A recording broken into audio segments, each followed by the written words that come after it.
सहभागी प्रत्येक विद्यार्थी हा विजेताच, श्री संजय कुमार. राष्ट्रीय कला उत्सवाचा जल्लोषपूर्ण समारोप. राष्ट्रीय शैक्षणिक धोरणात कलेचं महत्त्व अधोरेखित करण्यात आलेलं आहे. त्या अनुषंगाने पार पडलेला हा कला उत्सव या ठिकाणी आलेल्या प्रत्येक विद्यार्थ्यांसाठी प्रोत्साहन देणारा ठरला आहे.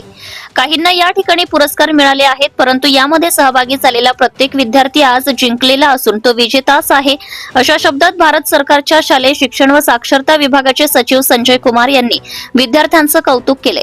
राष्ट्रीय कला उत्सव 2025च्या समारोप सोहळ्यात ते बोलत होते. कलेला प्राधान्य देणाऱ्या या उत्सवाच्या आयोजनासाठी त्यांनी महाराष्ट्र शासनाचे NCERT आणि यशदाचे अभिनंदन केले. विद्यार्थ्यांना जास्तीत जास्त प्रश्न विचारण्यासाठी शिक्षकांनी प्रोत्साहन द्यावे, जेणेकरून विद्यार्थी आपल्या कल्पकतेने शिकतील, असेही संजय कुमार यावेळी म्हणाले. यावेळी केंद्रीय शिक्षण मंत्रालयाचे अतिरिक्त सचिव श्री आनंदराव पाटील, शालेय शिक्षण विभागाचे प्रधान सचिव श्री रणजित सिंह देवोल, शिक्षण आयुक्त श्री सचिंद्र प्रताप सिंह, NCERTचे संचालक दिनेश प्रसाद संकलानी, NCERTचे संचालक श्री राहुल रेखावर, NCERTचे विभाग प्रमुख प्राध्यापक ज्योत्सना तिवारी व शिक्षण विभागातील मान्यवर अधिकारी उपस्थित होते. NCERT नवी दिल्लीद्वारे या उत्सवाचं 2015 पासून दरवर्षी आयोजन केले जाते. एकमेकांच्या कला संस्कृतीची देवाणघेवाण करणे हाच खरा एक भारत श्रेष्ठ भारत आहे. आगामी काळात तुम्ही ही प्रतिभा जगभरात घेऊन जाल आणि यशस्वी व्हाल, अशी अपेक्षा यावेळी केंद्रीय शिक्षा मंत्रालयाचे अतिरिक्त सचिव श्री आनंदराव पाटील यांनी व्यक्त केली आहे.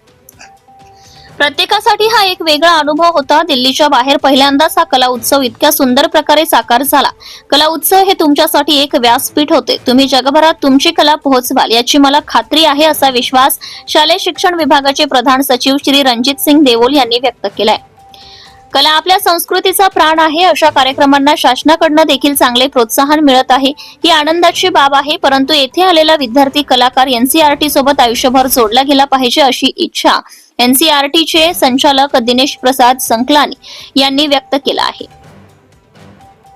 यावेळी संगीत गायन समूह, संगीत वादन, तालवाद्य अशा विविध 12 कला प्रकारामध्ये विद्यार्थ्यांना पारितोषिके देण्यात आले.